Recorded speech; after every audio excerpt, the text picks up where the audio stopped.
এই জায়গাতে আপনারা হাত দিবেন কিনা। শপিং পলিথিন ব্যাগ 95-এ এটা আইন করে বন্ধ করা হয়, এরপরে প্রায় 20 বছর হয়ে গেছে। এখন গত সপ্তাহে আমি একটা নদী খনন করতে গিয়ে দেখলাম যে প্রায় কয়েক হাজার মন শুধু পলিথিনই হবে। তো পলিথিনের অবস্থাটা এরকম হয়েছে যে শুধু আপনারা পলিথিন ব্যবহারকারীকে ফাইন করে যতটুকু কন্ট্রোল করতে পারবেন, তার চেয়ে পলিথিনের যে ইনগ্রেডিয়েন্ট আমদানি করা হয় এই যে মূল জায়গায়, এই জায়গাতে আপনারা হাত দিবেন কিনা। এক। আর সেকেন্ড হচ্ছে গিয়ে ব্রিকফিল্ডের যে বিষয়টা, শুধু পরিবেশের ক্ষতির সাথে সাথে আমার এলাকায় আমি খেয়াল করে দেখলাম যে কৃষি জমির মাটি সব ওনারা নিয়ে যাচ্ছেন। কিছুদিন হয়তো নির্বাহী ম্যাজিস্ট্রেট পাঠানো হয়, কিন্তু এটা এমনভাবে এমন জায়গায় চলে গেছে যে স্থানীয় প্রশাসন এটা কন্ট্রোল করতে পারতেছে না।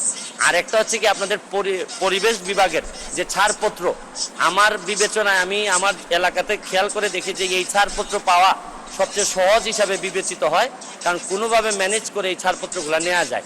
এই ব্যাপারে আপনারা ব্যবস্থা গ্রহণ বা শক্তিশালী অবস্থানে যাবেন কিনা। মাননীয় স্পিকার, আমাদের মাননীয় সংসদ সদস্য একজন ব্যারিস্টারও উনি একটি প্রশ্নের সুযোগে 3টি প্রশ্ন করেছেন, সুতরাং আমি খুব দ্রুত সেই 3টি প্রশ্নের জবাব দিব।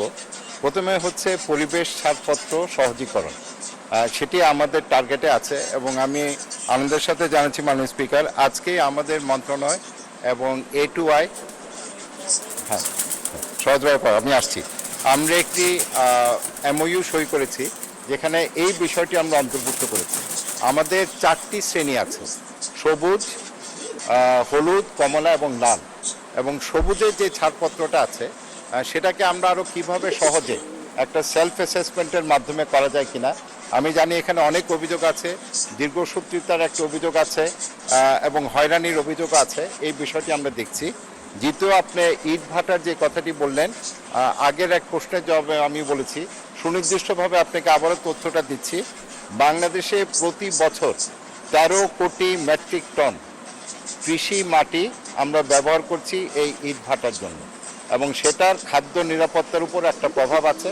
তবে সেই সমাধানটা আমরা যেটা দিচ্ছি, আমরা এখন ব্লকের দিকে চলে যাওয়ার চেষ্টা করছি। এবং আরেকটা আপনার যে প্রশ্নটি ছিল সেটা মাননীয় স্পিকার, যেহেতু সময় কম, আমি ওনার সাথে কথা বলে সেই প্রশ্নের জবাবটি দেব। আপনাকে ধন্যবাদ মাননীয় স্পিকার।